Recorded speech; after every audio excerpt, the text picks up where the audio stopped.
Hey nerds, Farmer Jesse here. Welcome to Growers Daily, your daily dose of ecological farming insight. It is Wednesday, July the 8th. Yes, that's correct. 2026. And today we are live to talk about whatever the heck you all want to talk about. So let's do it.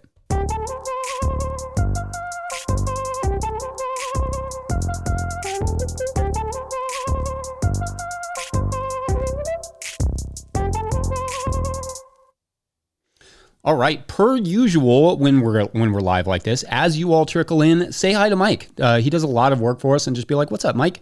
Ask him how his season's going down there, and he's like an hour south of us in what's called Danville. Nice little place if you've ever been to Kentucky. Center College is there, good stuff. But yeah, shouts to Mike. He's much appreciated here. So, but the other thing is, if you get any questions or comments or whatever you want to talk about, topics, if you get those into Mike, he will get them to me, and then I will blab about them right here.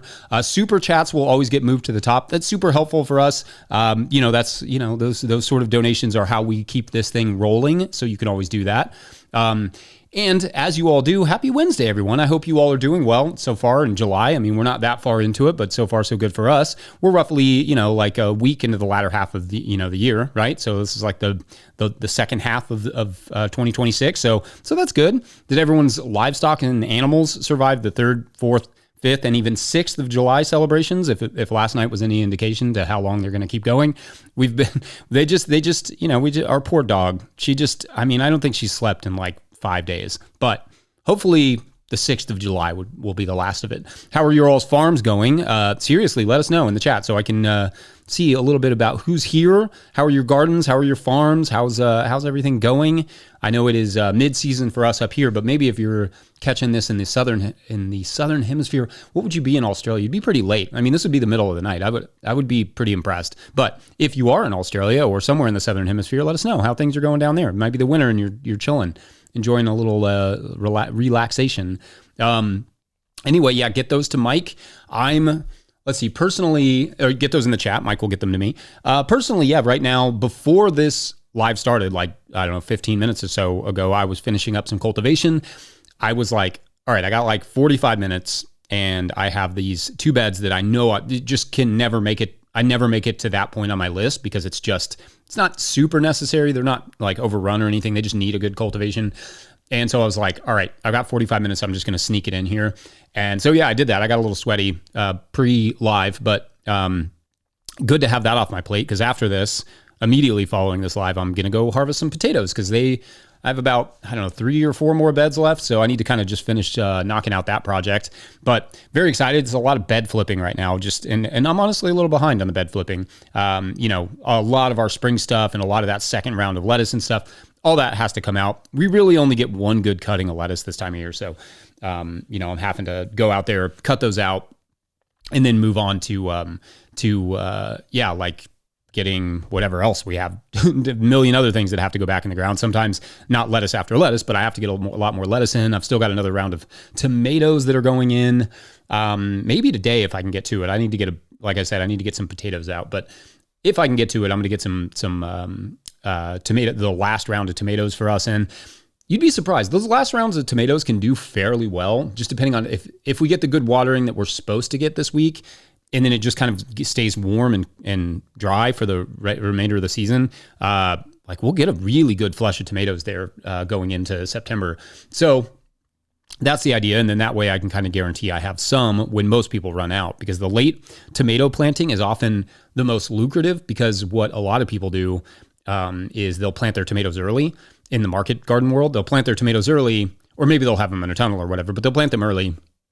And then they'll blight out or just be done, run out of steam by like August. So if you're coming to market in like August and September and October with tomatoes, or you're going to chefs or whatever with those, they're wanting to put some by, or they're wanting to, just keep them on their menu for longer.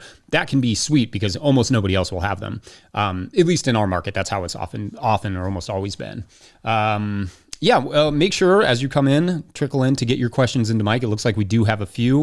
Is there anything else I want to rant about before I jump in here?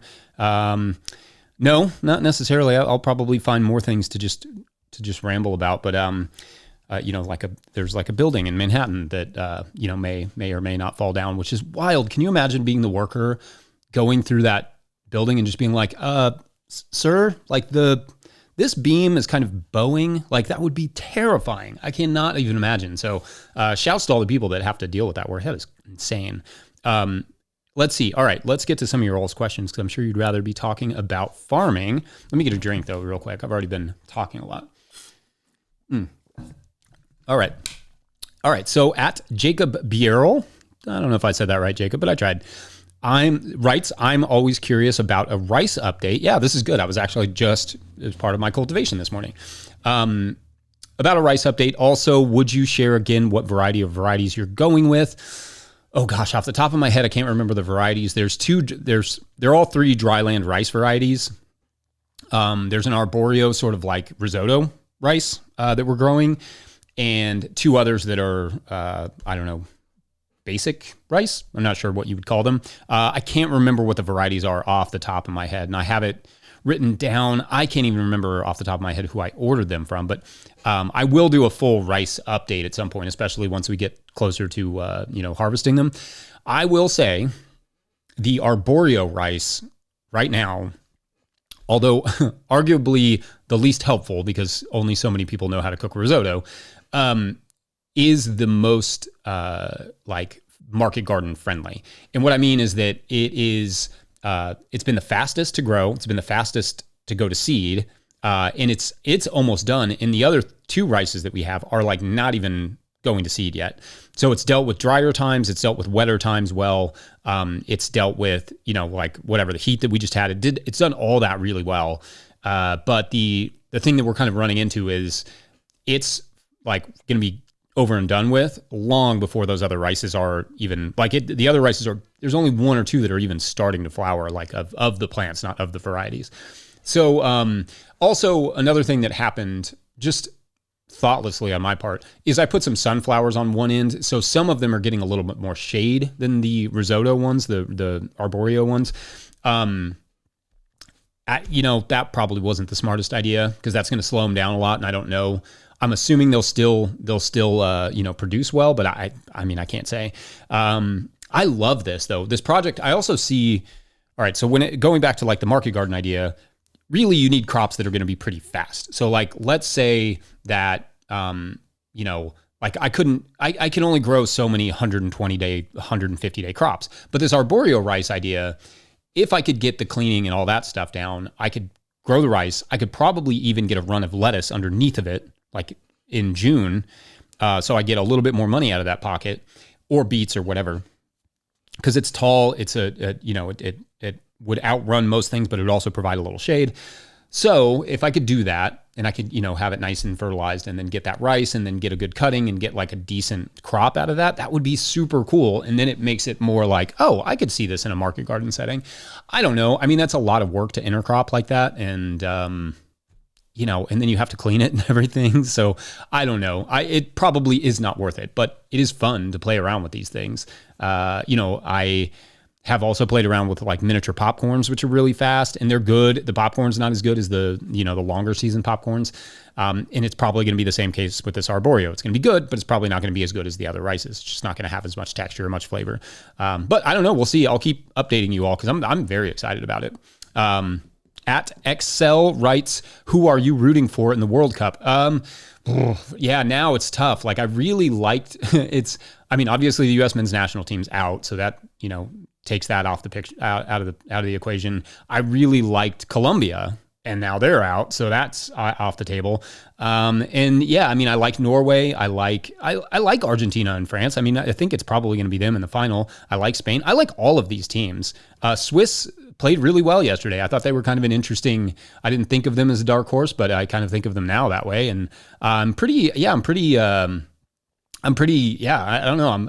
I'm kind of happy to see everybody play. I definitely think there's almost nobody more fun to watch than Erling Haaland. So if you want something to do, if you're like, I don't know, soccer is it for me, just watch Erling Haaland or Messi, either of those guys. And you'll be like, okay, this makes sense. Messi, he just willed his team to victory yesterday in the most unbelievable comeback I've ever seen. So that was unreal. And I'd be curious, is anybody getting into soccer for this World Cup? Were you kind of like, man, wasn't really into it, and then the World Cup started, and you're like, okay, now I'm into it. I'd be curious to hear. But yeah, I'm kind of, I don't know. I'll watch any soccer. In the middle of the summer when there's not that much on, I'll be watching like anything, just literally any soccer. It could be like, I don't know, college soccer. I'll watch everything. So it's just a great sport that way. And let's see, at Xavier Cruz asks, well, are all strawberry, oh, sorry, I just couldn't see this, moved, bare roots tissue culture, and how is it possible to get great varieties that are natural? I don't know. I don't know enough about strawberry breeding. What I'll tell you is that there's a couple places. What is that place? We ordered some, or get a ton of, if you're doing it on a commercial scale, there's an organic strawberry producer out of California named, gosh, I don't know if I remember their name. It'll probably come to me. It's like it sounds very sterile. It's not a very exciting name. But the varieties that we grow, we get them from Johnny's. We get Early Glow, which is not a great production variety, but is the best flavor of strawberry. So we grow a lot of Early Glow. It truly is like, there's just nothing like it. But the problem with it is you have to plant it in the spring. If you plant it in the fall, it just doesn't produce that much. So like some of those fall varieties are fine. They just don't, to me, they just don't taste that great. We grew Albion this year because, I mean, Brighton and Hove Albion, right? I was like, I can't avoid Albion.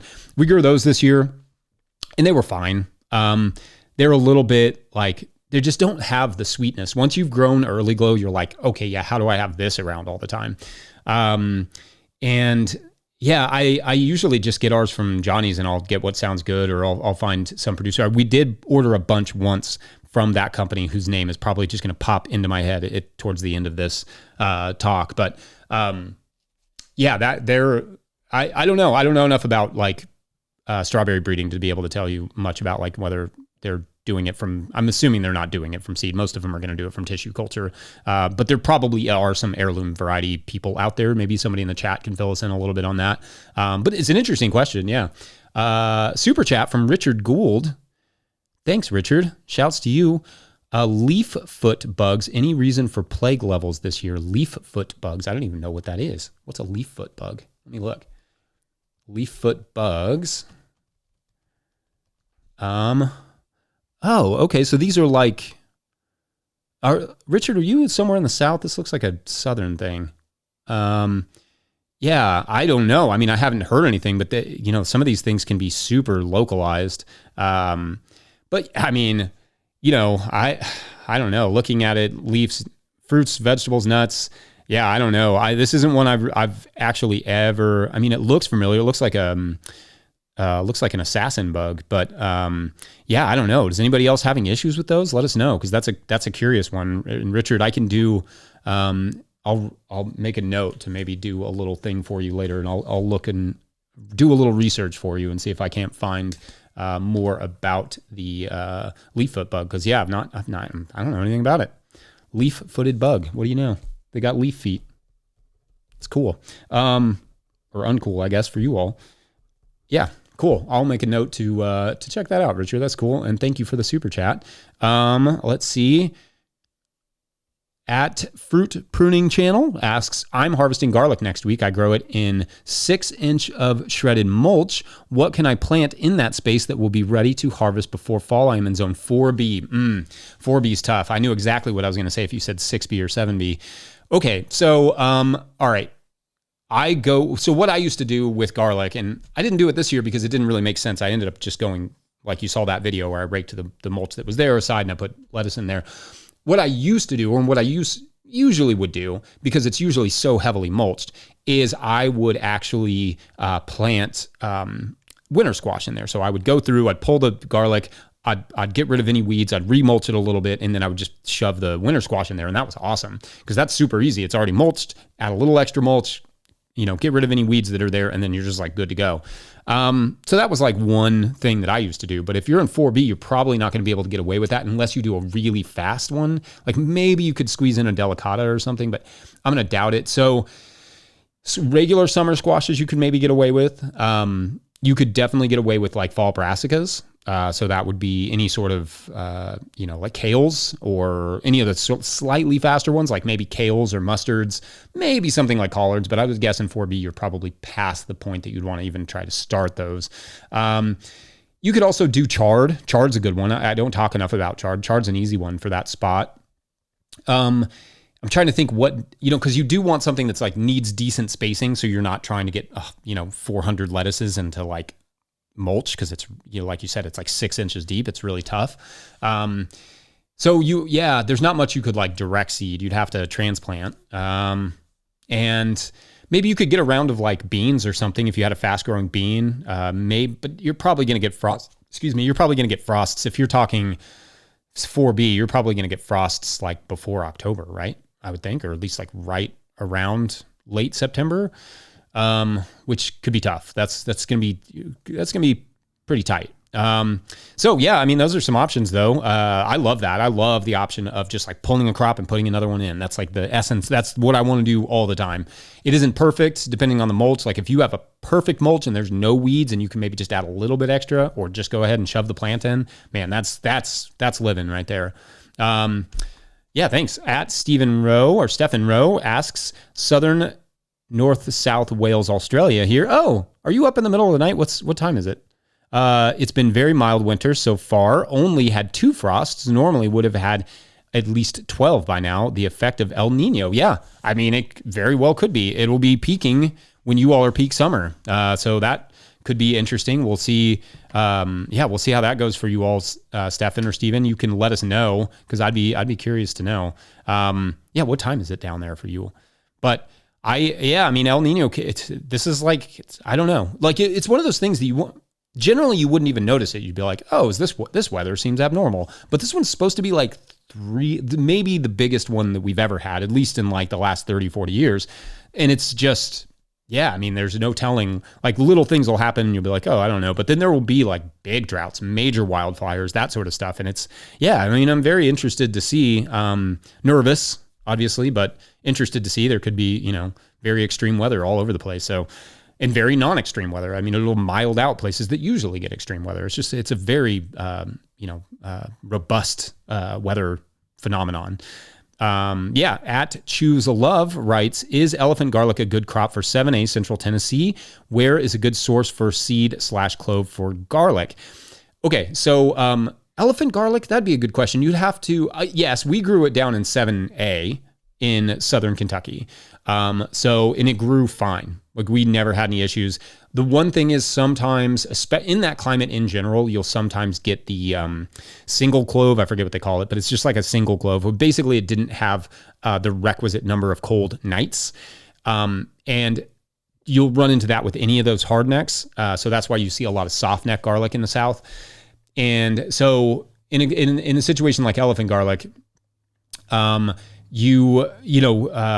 you'd want to get, or any seed really, you'd want to get that from your local farmer's market. Like you want to get something that's adapted to your area. Otherwise, ordering in garlic, it's just a crapshoot of whether or not it's going to be effective in your area with your moisture, whatever. Because like if I've talked about this before, but a friend sent me some garlic from California and it hates it here. It still hates it 4 or 5 years later. It still hates it. It does not like Kentucky at all because we're so much wetter. We probably get a little colder than them. But yeah, like if I don't know, if you brought any person over from California or like here, enjoy Kentucky, they'd be like, this is awful. What do you mean tornadoes? This is ridiculous. So, I mean, for me, I would just go to the farmer's market, find something that's locally adapted. For you, probably music. Also look to make sure it doesn't have any disease. What you could do is talk to my friends up at Bug Tussle Farm there in Southern Kentucky where I apprenticed, and they could probably hook you up with some really nice garlic that would do well in Central Tennessee because they're in like South Central Kentucky, right on the Tennessee border. Go to the Richland Park Farmers Market there in Nashville, and talk to them. And tell them I said what's up, because they're awesome, my mentors. All right, at Phaedra writes, hey, Jesse, wondering about tomato flavor. I live in Pahrump, Nevada. I don't know if I said that right. Hot desert. Is the flavor diluted due to more water uptake? Yeah, I mean, there's a few different factors when it comes to flavor and phytonutrients. I mean, the biggest ones are, too much water, too much nitrogen. Like they just have, they're a little bit too spoiled. One of the things that I was saying earlier with the tomatoes that we're going to plant for the late round, the idea is that, you get them really well watered in, and then they kind of dry, and then it gets kind of dry, not like so dry that the soil is hard because there's a mulch there, but like dry enough where they're having to really dig their roots deep to gather flavor, and that stress, that work that they put in, those deep nutrients that they get to, you end up with more flavor that way. That it's the same thing with like grapevines, right? If they don't get any stress, right? If you were irrigating your grapes, you just get grapes. Like, you don't get good wine. You get good wine when you get the right kind of water at the right time, and then it sort of dries out, especially getting close to that harvest time when they're filling up. That's when you get that concentrated flavor. So, that's part of it. Another part of it is, sunlight. Anytime they just don't quite take on the same flavor when you are, when they're in a tunnel or something. So those things can improve, and just having the adequate requisite nutrients in the right amounts is good for something like tomatoes. So just check your soil tests. That'll help. There are some foliar feeds you can do, kelps and fish emulsion, fish hydrolysate, and that sort of thing that will help with the nitrogen issue if you're low in it. Those are the factors, and then obviously like harvesting when they're relatively ripe, that helps a lot. Nose itches. All right. Let's see. All right. Yeah, I hope that's helpful. Let me get a sip of water here.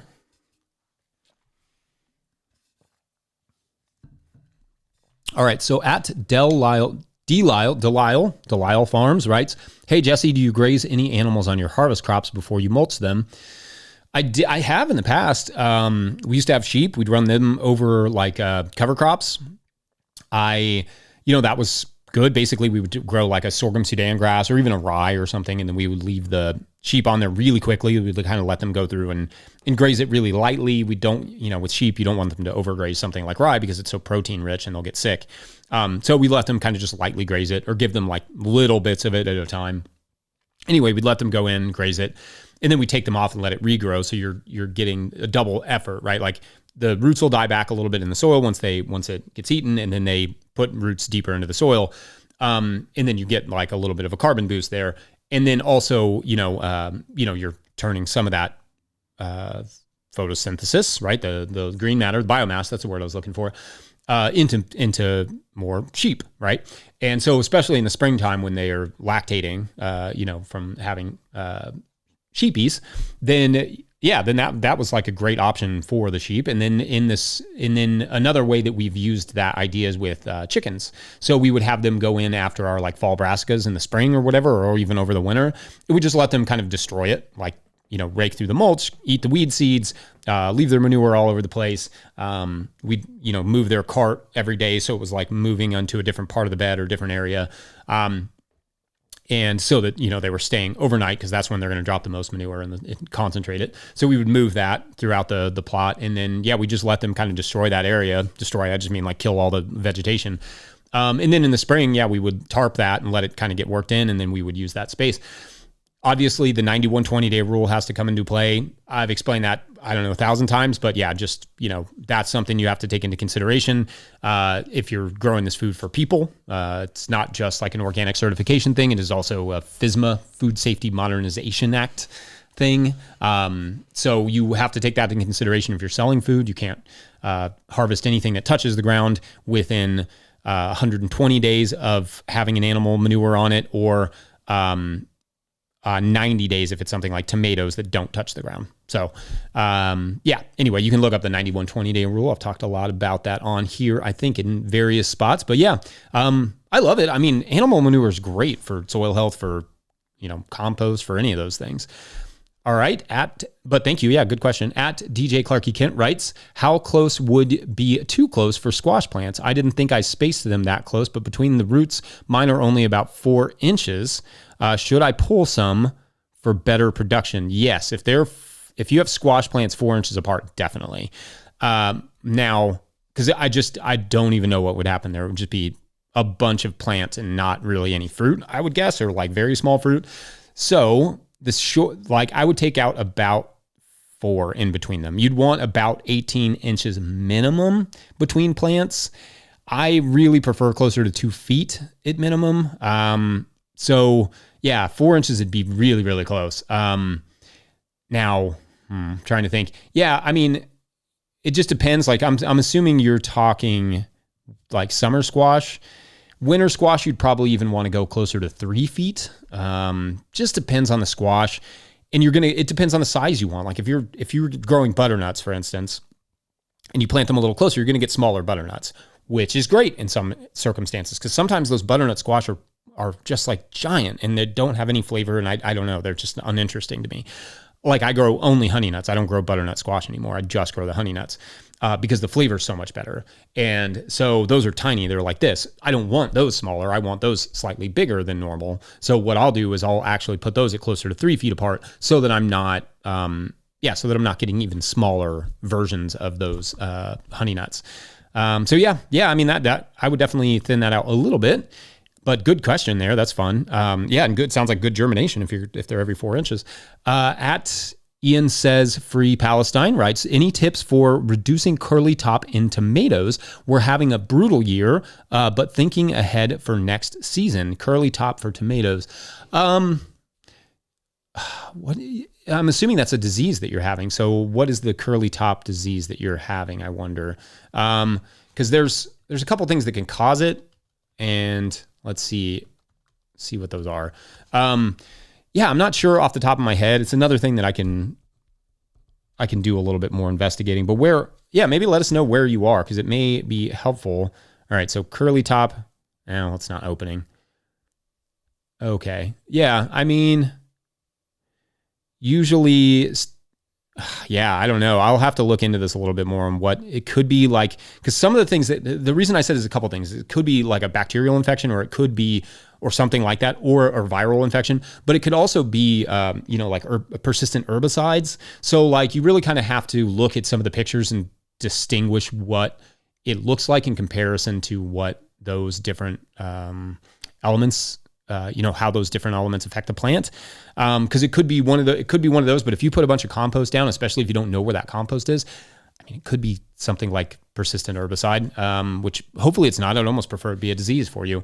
Because neither of them are easy to remediate, but at least if you know it's a disease, then it's just in that one area and you're like, all right, well, I just won't grow tomatoes there. I'll move them, or I'll graft them, or whatever. But like persistent herbicides, like you'd have to like do some bioremediation of some sort, some cover crops or whatever. But I don't know. That's a tough one. Maybe that's like I said, I'll make a note to maybe talk about some of these other things when I can. Let's see. But best of luck on that. At Little Kai writes, open-ended thought. Sometimes I feel like I should have more soil fertility than I do, and don't notice until things lag a bit. Any thoughts on Any thoughts on balancing relying on soil health versus being proactive?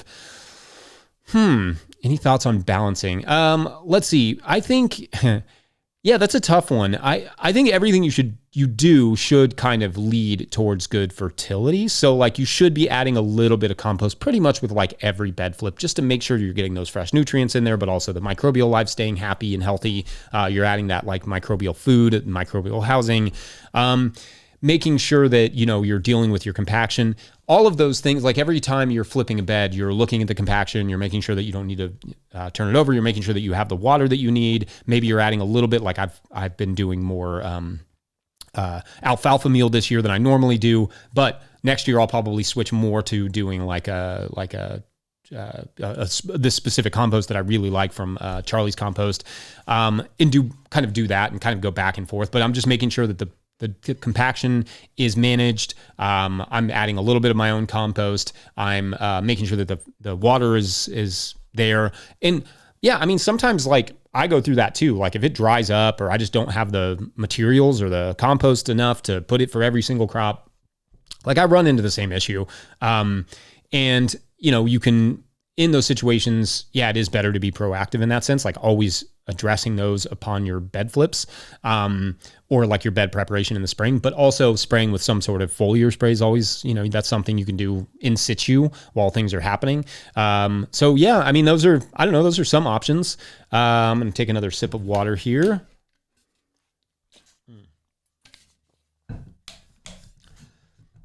Good question. I hope that was somewhat helpful.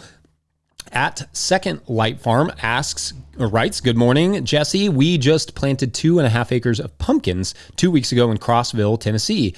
Going to have a U-pick patch in October. Have you ever done a U-pick? No, we haven't. Let me think. Is that true? Yeah, I don't think we ever have. I don't think we've ever done any sort of U-pick on our farm. I don't necessarily know why. I think it could be really lucrative and really productive, and obviously like having people pay to do the labor for you is helpful, or at least like help with the labor. I think if we had a really nice blueberry patch or something, I could see us doing that in the future. Or, if our orchards ever produce anything or start to be like overwhelming, I could see doing that. It's just hard on our farm because it's not really designed around people getting in and out of it. We don't have a ton of parking. It's also just like a busy, complex farm, and we have living pathways that look a lot like the beds. So we'd have to like make sure people don't walk on certain areas, which would be tough. But I think if you're doing a U-pick patch, like you design your farm around that stuff, right? Like you make sure that it has good walking paths and it's safe. You probably have to have the insurance for it, just to make sure that if people get hurt on your farm, they are safe or you're covered and all that stuff. So there's that. But no, I love the idea of it. I've often thought it could be, a better, a retirement option for certain people to have, U-pick patch is a way of like reducing their own labor and, having a nice place for the community to come gather and have events. A lot of the like sort of quote unquote U-pick places around here are like very, very much, almost like carnival places. Like you see rides and they have a corn maze and they do all the things, and it's not like they go so far. Is it even really in the realm of agriculture anymore? It's definitely like agritourism or that sort of thing. And that's fine. Like I don't necessarily have a problem with that. I think, getting people having fun on farms is a great thing. But it, in order to make it successful, I think it is good to develop some of those things, to make it fun, to make it like a place where people go at Halloween. And like we always go to a Halloween festival for the kids. They have their school Halloween thing at a local one of those, and it's a blast. They love it. There's like, hay rides and corn mazes and, giant slide. And they have this I've showed you this somewhere. There's like a basketball hoop that was made out of an old corn wagon. And it's genius. It all, like you shoot the basketball, it goes in the hoop. There's 2 hoops, and it funnels right down back to you. Like it's genius. Like it's a big, it's a big corn thing, trailer. And yeah, you just shoot it and it comes right back to you. Like, that's great. If I was practicing basketball, I'd probably set one of those up. It's like a perfect, country basketball training course.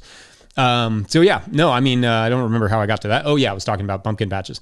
But yeah, no, sure, that's great. Yeah, congratulations. I hope that goes well. It's a good idea.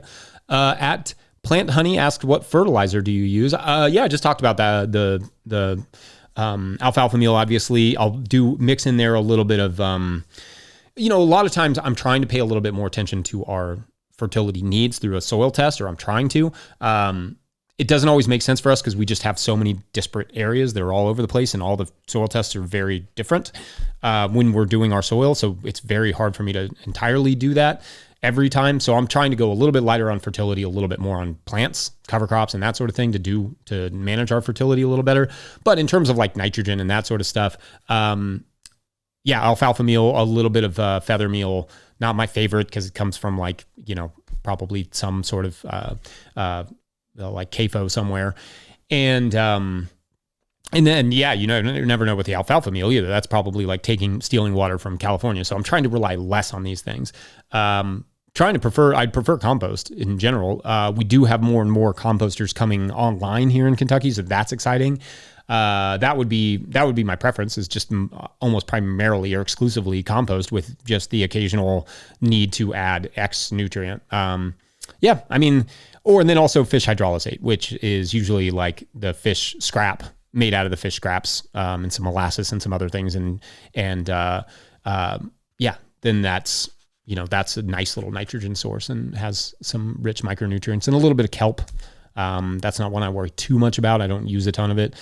Those are options. At Joshua2349 writes, I'm building a permafrost not a puma. This would be not great in central Indiana, but a perma food forest in central Indiana, 6A, and wondering if you have any good perennial vegetable suggestions. In 6A, I mean, asparagus is a good one. That's, if you can get your beds established and weed-free and mulched and all those things, asparagus is a good perennial vegetable. You could do, perennial vegetables, if you can, there's not a ton of them. I mean, they exist. It's mostly fruits that are propagated primarily from perennial vegetables. There's a few, like chives. Chives are a good one. That's a really good, easy one to sell a lot of times to like chefs and stuff.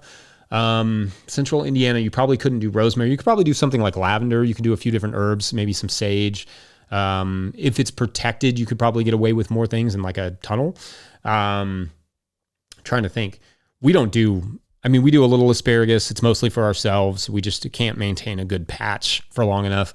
Yeah, I'm sure there's other ones. Maybe others can throw some in the chat because they're not coming to mind. But yeah, they exist. They're out there. Hold on a sec. At Choose Love asks, is it too late to cover crop with buckwheat if I want to follow with crimson clover? Depends on where you are. Like in my climate, no. I could still easily get around a buckwheat in and out. Buckwheat's at this time of year, it's probably about 30, 35 days. So by the time, if you sowed it today, it would be flowering and ready to terminate by in Kentucky, at least 6B, it'd be in about a month and a quarter, and maybe even less. But yeah, then you could easily get your crimson clover in after that. But if you're much further north than us, yeah, it's kind of getting to the end. But the thing with buckwheat, though, is if you can just get it to germinate, like you don't need much, like unless you want it to flower. Like if you're looking for its help with bees or, I know buckwheat honey is not people's favorite, but if you're looking for native bees or whatever, beneficials, if you want to feed them a little bit with the buckwheat flowers, that is an option. But if you get much further north than us in a colder climate, it would be a little bit harder. So yeah, definitely a possibility. Let's see.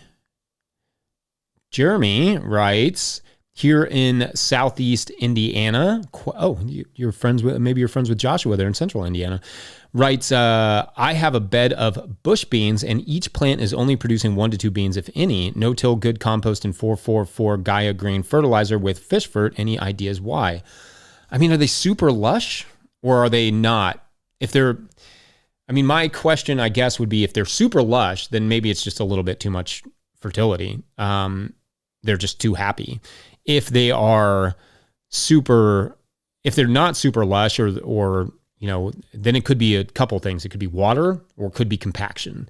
So like I would just see if it's compacted because they may just not be getting like you can add all the good compost and whatever you want to a bed, but if it's a hard as a rock under there, if you're dealing with heavy clay or something, which you could be in Southeast Indiana, then it's probably just not penetrating enough. Like it's not getting into the soil well enough, or that would be my guess. 1 to 2 beans is obviously not enough.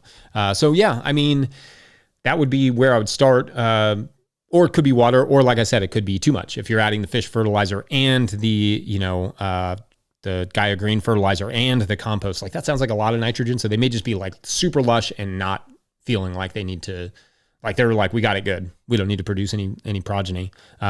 Which you want to stress them out enough to think that they need some progeny, but like not so much that they don't produce them, right? So yeah, that would be what my thought on that. At Julian Vanostrand. Am I reading that right? There's so much stuff on my screen, I can't even tell. Writes, do you find that staking summer squash up is worth it? Absolutely not. No way. I get it. Like I get it's such a pain to harvest squash. But if you're pruning your squash, like you're losing any profitability there. Now, if you're not trying to sell it, then sure, go for it. Why not? If you're not if it doesn't matter to you, if it's something you enjoy doing, but I don't want to handle my squash plants absolutely any more than I already have to, because it's just painful. But two, there's no, they're going to produce, they want to produce on the ground. They like to snake. They like to sort of bush out like that. So yeah, for me, I'm not going to spend my time doing that personally. The other thing is if I only had a certain amount of space though, like if I was very, very limited on the amount of space I could use, then sure, you could do it. You could probably do it pretty fast. You can get in a rhythm of it like anything. But I tried it 1 year just with a few plants. And it was like not worth it. They didn't produce anymore. They just took up more time. So I was kind of like, it's not fun bending over and picking squash. I don't enjoy it, but it's good. At Corvid's Ravencroft asks, farm raised versus good agriculture. Oh, I'm not going to pin our sponsors against each other. You all can just talk to them. Talk to, I would just ask. The nice thing about all these people is you can talk to the people that create these programs or, like whatever it is. You can just like straight up call them or write them an email and they'll give you like a good rundown of what they can do and what they don't. So what I would do is just like make a list of some of the things that I want from X program and then figure out what they can and can't do. And maybe they'll do things you were like, oh, I didn't even think about that. Like taking food stamps or whatever. Like, oh, that's a cool thing I want to add. Or maybe you'll be like, I don't know. I don't need that much. I need only a few things. Or you may be like, you know what? I don't need either of these things. I could use a spreadsheet, and take a little extra time and build it specifically for yourself. Like, I think these are, it's really nice to have had somebody do that for you, but you may find that you enjoy doing those things yourself. So that's totally up to you. I definitely couldn't answer that for everybody. At Kentucky MP or I'm just going to assume KY means Kentucky, but it could be Kemp, writes, why does lettuce go bitter using shade cloth Southwest Ohio? I don't know the physiological, like what the scientific reason is for it going bitter, but it usually goes bitter when it's too dry or too hot. And usually right before it bolts. Like it's telling things that want to eat it, go away. I'm trying to make kids, right? So, I think, generally speaking, the reason that your lettuce is going bitter or bolting is primarily because a lack of water, too much heat, what else could it be? I mean, it could be... like for us, I've talked about this a million times, but like summer lettuce is like a step-by-step process and every step has to be done right. I just did the summer lettuce one not that long ago, but generally it's about, you have to make sure that you're starting the seeds correctly, that you're raising them in the right environment, that you're, hardening them off before they go out to the field, that you're watering them really, really well and keeping them happy, misting them throughout the day if need be, or using the shade cloth, or maybe both. You're in Southwest Ohio. I'm assuming your season's pretty much like ours is. It's been hot these last few weeks. You went through the heat dome. Lettuce doesn't love that. So you're going to need not just shade cloth in a situation where it's literally 107 degrees, like wet bulb or whatever. You're going to need a little bit of misting too. You really, really have to cool those things down. If they're unhappy, they're just going to go bitter. And then the other thing is, if it gets a little bitter, like sometimes you get lettuce when you're cutting it and you're like, oh, I don't know, that's a little bitter. If you put it in the fridge and you let it chill for a little while, like after you cut it and stuff, most of that bitterness goes away. Now, if it's like hard and it looks matted, like the color starts to look matted, depending on what you're growing. Oh, variety matters too. Like it does matter what variety you're growing. But if it starts to look matted like that, it's hard to get past that. Like that bitter's not going to go away. But if it's just a little bit and it doesn't look like it's bolting, that's often just a stress thing, and you can, get it cooled down. Maybe it'll calm down the next day, but if it doesn't, cut it, put it in the fridge for a day, you'll be fine. And again, emphasis, all the steps have to be done right, from the ordering of the seed to the planting to all the way to when you harvest it during the day. Watch that. We've done lots of summer lettuce videos. I would just double check those and maybe triple check, because we've done whole videos on them. We've done segments on them for the show. Every step has to be done well. But good question. Best of luck with that. At Daniel Thompson writes, hey, Jesse, we have always had a problem with squash bugs and vine borers. What would be the best course of action to deal with them? We are outside of Chicago in a backyard garden. Thanks for everything. Biggest thing with squash during the summertime is planting it and then covering it with insect netting until it flowers.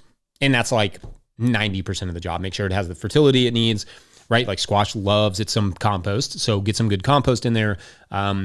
Get it covered with an insect netting until it starts to flower. Take that insect netting off, and then you should be good to go. Like once it's established to that point, it's going to outrun most pest pressure. Not all, like it'll still have issues, but that's where you're going to get the best, like the best run and the best chance at getting a good squash out of it.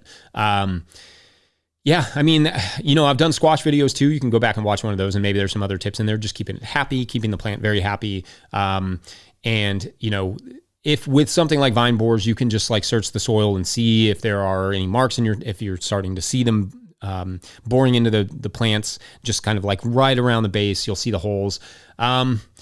Squash bugs, you can look for eggs and you can squish those, right? Your backyard garden. So maybe if you have a few minutes to just go and look for they have this nice little pattern, they're little brown eggs, and they come in like almost like a triangular, really geometric pattern. And then you can just like knock those off, and that'll help, right? If they don't hatch, they don't grow, and they won't eat your crop. So that's helpful. And then, I mean, there's treatments, but like all the preventative things will make all the difference in the world. Just good water, good fertility, cover them till they flower. That's pretty much it. Yeah, I hope that's helpful. I know that's those can be a pain for sure. At Alicia M. Cater asks, my bunnies use pine pellets, as a litter, and chickens use pine shavings. Is there any issue with large amounts of pine in the compost pile? What about pellets on the garden beds directly? No, I mean, no. There's no issue with those. Pine breaks down relatively quickly, especially when it's like covered in ammonia or, manure of some sort. Using the pine, I'm assuming when you say the pellets on the garden beds directly, you're talking about the bunnies that have been on the pine pellets, and not just pine pellets themselves. Like you wouldn't want to throw pine, just like a raw carbon on top of your soil. It's not going to hurt it if it stays on top of your soil, but it's not going to help it. Now, if it's covered with manure or whatever, like you've had it with the chickens, it's just ideally you compost it first, because you're just dealing with potential human pathogens rather. It'll just, all that stuff will do better if it's had some time to compost and then to cure. I wouldn't put it directly on the soil, because then again, with the 91-20 day rule, anytime you're using raw manure, if you're selling it to somebody, but even if you're eating it for yourself, you really don't want to like put a bunch of raw manure on the soil and then like eat your beets, right? So like it's just risky. So preferably you work it into the soil either the season before, maybe you do a cover crop, or like if you did it now or at the end of the season or whatever, and then planted a winter cover crop, awesome. Fine with that. No issues there. Or compost it. Those would be my thoughts on that. At D33671, what did you think of the U.S. red card being overturned? I honestly think it cost them the game, to be frank with you. I think that it energized and galvanized Belgium, and they used that against the U.S., and it actually took the wind out of the U.S. sails. I think we should have gone with Ricardo Pepi either way. And even though he's not as good of a, maybe effective as a player as Balogun, but I think it did. I think it cost the U.S. the game. I think it was an unnecessary intervention, and we would have had him back to play Spain. But here we are out of the tournament. So, yeah, I'm not happy about it. I'm a little bitter, if I'm being honest. I think it was annoying that we did that. And I thought the red card was fine. It wasn't, every VAR decision is going to be a little stupid, but I thought the red card was fine. It's, he scraped down the back of his leg with his studs, and he stepped on his ankle. You're not supposed to slow it down, but technically that's a red card all day. I don't know. But yeah, I don't like it. I think it cost us the game. But but good question. I like talking about those things because I have lots of frustrations with that game. At Ozzy Fuss writes, winter hardy cover crops I can get in late in the year. I'm not expecting to have my garden plots clear until fall for the tomatoes and pumpkins that are out there. Zone 6B, Missouri, morning NTG. Any of the winter cover crops, really. If you're talking about late in the year, really any of them. Like you could do any of the winter ones. So you're talking like rye, vetch, crimson clover in your climate. Because 6Bs, that's where we are too. So, you could we'll sow those all the way into November. I've sowed Lacea Facilia in December and January. Usually that's one I want to go in late because I want it to survive and then flower in the spring. And if you sow it late, it comes up late. So there's that. Really any of the winter hardy ones. You could even do like a winter wheat or something like that. But yeah, I mean, that's when I'm sowing a lot of ours is, I'm not really sowing our winter hardy stuff until October. I'll sow our winter kill stuff in September. Yeah. So you got time. You should be able to get pretty much whatever ones you want in there. Just make sure that it's in your crop plan, so you're going to have to deal with it in the spring. At Nick Zivs writes, any organic means of dealing with cucumber beetles aside from attracting beneficials, a preventative measure like kaolin clay or a catch-all like DE pyrethrin spinosad. I mean, the biggest thing you can do for cucumber beetles is, wait a little while longer to plant. Honestly, they're just a very cycle-based pest. So that can help you if you just wait a few weeks. And then again, the same thing like with squash bugs, covering them, making sure they have the proper fertility. All of those things make a huge difference. Yeah, attracting beneficials, all that stuff's good. Kaolin clay, I don't know. I've never tried it like that, or diatomaceous earth or pyrethrin or spinosad. I don't use any of those things. I don't have great cucumber production though either. I just don't bother that much because it's not because of the cucumber beetles so much. We had okay cucumbers this year, but so far I've got another round going. But just covering it until they flower makes the hugest difference for us. And then as long as they're happy, they're getting the moisture they need and it's not compacted and all the things. All these things, I'm always like, it's not so simple, right? Like I know I don't want to be flippant about it, but like all those other base things have to be dealt with before we start talking about how to get rid of them. The preventative stuff is like compaction management, good compost, good water delivery, good tilth, good soil mix starter, making sure to not mess with the roots. And then, like covering them until they flower is like a nice, easy insurance. And if they're if they're the self-pollinating ones, then you don't even really have to uncover them until you see fruit. So, I mean, that to me is like way easier than thinking about buying in all these sprays and what no thanks. For me, I don't know. I don't want to do that stuff. And I don't want to be breathing any of that stuff in or putting it on my soil. So like, maybe kaolin clay, maybe that's one I'm not so iffy about, but you do sort of mess a little bit with your photosynthesis with that stuff. So I don't know. You could try it. I did an episode on kaolin clay and I can't remember what all I said in it. Sometimes I forget some of the many, many things that I've done on this show. Let's see. I've got about 9 more minutes, bunch more questions. I'll try and do a little bit more rapid fire here for you.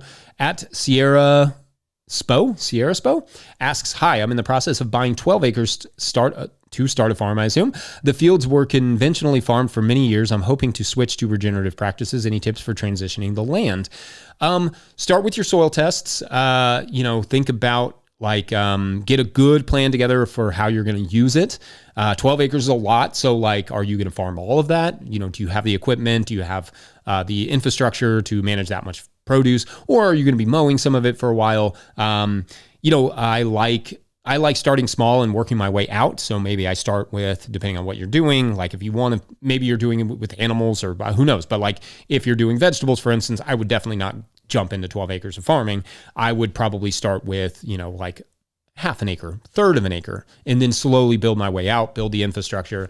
For remediation, like animals help, cover crops help, just time helps a lot to get that soil back into to good working order.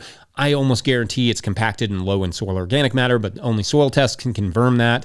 The soil organic matter, at least, Start like you're starting from scratch. Don't think that it's been farmed at all. Just be like, I need to do all the stuff that I would do to start a garden. So I would check my soil tests, get the good nutrients that it needs down, work on that compaction, work it in, do a cover crop, and then slowly go from there and build. Go slow. Don't try to do it all at once either. That's a lot. But congratulations. Yeah, that's fun. Good luck on the farm. And Jacob Lewis, I don't know why I couldn't read that one. Jacob Lewis, that was a hard one. Thoughts on drilling, seeding sorghum and sun hemp on the entire acreage to build organic material? Yeah, I mean, depends on what acreage how much acreage you're talking about. If you're talking about Sierra's comment there, yeah, I mean, you could. I don't know about sorghum and sun hemp necessarily. Like if I was going to drill something into like existing stubble or whatever, I'd probably go with something over the winter, like a rye. But it just, it depends on where you are. In general, though, no. I mean, I would go back to that same thing. Like I would start with, like your what the base is. Like, is it unhealthy? Like, does it need soil organic matter? Does it need certain nutrients? Is it low in X or Y nutrient? Is it low in micronutrients? Is it really, really heavily compacted? That stuff you have to address first, and then you can work on all the other stuff. And yeah, I mean, those are great crops. I love sorghum, Sudan grass, and sun hemp, and those for putting in nitrogen from the sun hemp and soil organic matter from the sorghum and all that stuff. Totally can work, and you can mow it a few times, and like it'll continue to build your soil organic matter, at least with the sorghum. But yeah, those other things are like if it's all about the foundation, right? Like you don't want to start with a poor foundation. I've tried it. I've tried many different things. Easiest thing is start with a good foundation and then grow from there. Like if it does require a little tillage to begin with, so be it. And maybe it doesn't. Maybe you get there and you're like, it's got decent organic matter. It's not super compacted. It's like sand or something. Then you don't have to do that step. And then you could drill something in there and just like manage that. Great. But you have to know for sure before you start. Yeah, but I mean, good question. Let's see. I want to make sure I get to everybody. Delights of the Earth writes, our cabbage is getting close to done. After we harvest it, what can we put in its spot? Wisconsin 5A. Cabbage, your cabbage is close to done right now, and you're in 5A in Wisconsin. You could probably slip in a round of lettuce. You could probably slip in a round of green onions. You could probably slip in a round of beets, maybe carrots for the fall. I don't know. It's getting kind of tight for you. But yeah, I think you could. If you're in 5A, I think you could. Depends on what the conditions are there too, but a lot of stuff will grow after cabbage. Yeah, I mean, basically any of those like 50-day crops, you're probably good still, especially the hardier ones like lettuce, like beets, like carrots. If you wanted to do a round of beans, I don't know, maybe that's pushing it. But yeah, any of those other, I think you're good to go. You got time. Let's see. The real Farmer Mike, is this actually Farmer Mike? Mike, are you double dipping here? Writes, well, let's see. What variety of tomato do you start at this time of year for a late summer harvest? Also, give Holly a hug for me. Okay, this is actually Mike. All right, so this is a good question, Mike. I do, the fastest ones you can grow right now are cherries. So if you just want like a really fast bunch of cherries, bunch of cherry tomatoes, that's an easy one. Determinants are also fast, so you could do any of the BHN line. BHN, is that right? BH? Why does that sound wrong? And that one, the determinants. So those are the ones that ripen all at the same time. Those are fast. You can do that. But I'm still, the ones that I'm planting, I started a few weeks ago. So it would be Jetstar, a little bit of heirlooms. Like I'm throwing some Cherokee Purple in there just for goofs, to see. I should have plenty of time, but they don't always produce as well in the fall. So yeah, Jetstar is my favorite. That's like my favorite red go-to. And then cherry tomatoes, yeah, I've got a few of those in there. And yeah, like I said, I throw a few determinants in there because I'll just get a big flush of tomatoes all at once late. So yeah, that's kind of it. It's a good question, Mike. At the Pragmatic Farmer writes, have you ever known or had experience with a small farm business taking a season off or significantly scaling back for a season to get farm chaos under control without losing too many customers? Oh man, we've switched our business like 1,000 times, and you do have to have a plan for like. You could, like, I don't see any problem with that. Like sometimes it would be the best if you have the time, the money and the finances, the capital to take a year off and be like, okay, this worked, this didn't, let's figure out what the approach is going to be. Let's clean up our systems. Let's, get the infrastructure we're going to need for this and then start again. Like, I don't see any problem with that. As long as you can financially do it. Yeah, sure. You may lose some customers, but like, that's life anyway. You're going to lose customers even when you're in business. Ideally not, but like, if you're doing a CSA or something, that may be difficult to get some of those guys back, some of those customers back. Or, if you're doing, like a farmer's market, maybe not so much. You just come back with better looking produce and a better display and, you're refreshed and you're happy and you've figured out your systems. Like you can get them back. I wouldn't worry too much about that unless you're in a really, really competitive environment, and in which case you may have to restructure and be like, all right, let's find our niche and figure out how to get back in there. But yeah, good question. I'm going to take, all right, I've only got 2 more, so maybe I can knock both of these out and then we will call it a day. Jonathan Volmer asks, any tips for getting rid of chicory? You have to dig it out. I put 10 pounds in our cover mix for our 5 acres last spring. It's now the main weed in our garden beds, keeping the field cut short this year to keep it from seeding. Yeah, I mean, you got to cut it out, or you got to tarp it for a long time. Cut it really low on the side. I mean, you could try like a really light, maybe 3 or 4 inch tillage just to kind of really top them, and then get a cover crop in there just to sort of wear them out. But you're probably going to have to either dig them all out or just as you go, or keep whacking them down right below the surface, or dig them out. Yeah, I mean, it's tough. I hate it when I see people recommend chicory and cover crop mixes. I'm like, y'all, yikes, it's a tough one. Yeah, but good luck with that. It is possible. Like you can get it under control. Just take some work. At Anita Higgins writes, hello from Washington, 9A. Working with folks that want to turn in cover crop, we have high soil organic matter and high weed seed pressure. Seems crimping, covering, and leaving raking residue might be better for soil. It can be if you have high weed pressure, though. The issue is that, it'll come through those cover crop. So, like in general, what I would do, I mean, if people are doing that and you're like trying to work with them, it sounds like you're working with folks that want to do that. Turn it in, right?